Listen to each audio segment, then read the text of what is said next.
Okay అన్న, రామాయణం జరిగిందా లేదా అంటే ఏమంటాము? దశరథ మహారాజు గారు 60,000 సంవత్సరాలు పరిపాలించాడని వాల్మీకి రాసిన రామాయణంలో ఉంది.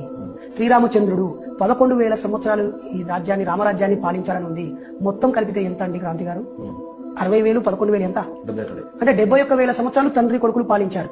మరి భారతదేశ చరిత్ర రాసుకునేటప్పుడు క్రీస్తు పూర్వం 5వ శతాబ్దంలో బుద్ధుడు పుట్టాడు. 3,000 సంవత్సరాల క్రితం మొసపోటోనియా నాగరికత, హోయంగో నాగరికత, లేకపోతే గ్రీస్ నాగరికత, ఈజిప్ట్ నాగరికత అని అంతా కొడితే 5,000 చరిత్ర లేదు.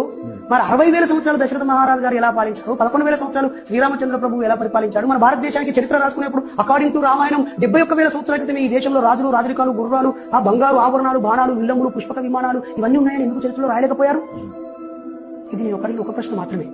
దయచేసి దీనిలో మళ్ళీ రామాయణాన్ని రాముని కించపరిచిన అనకండి. ఎప్పుడు లోహయుగం ఎప్పుడు వచ్చింది? నవీన శిలాయుగం ఎప్పుడు వచ్చింది? శిలాయుగం ఎప్పుడు వచ్చింది? హోమోసోఫియన్స్ ఏంటి? నియాండర్తల్ ఏంటి? రామాపిథికస్ ఏంటి? హోమోసోఫియోసోఫియన్స్ ఏంటి? ఇప్పుడున్న ఏరా ఏంటి? అకార్డింగ్ టు ఇండియన్ హిస్టరీ కానీ, వరల్డ్ హిస్టరీ కానీ, జీవ పరిణామం కానీ, మానవ పరిణామం కానీ ఒక్కసారి కామన్ సెన్స్ అప్లై చేయండి సార్. ఇలాంటి వారు, మీ చేతిలో మైక్ ఉంది, మీ సోదరుడి చేతిలో కెమెరా ఉంది, జ్ఞానం ఏడుంది?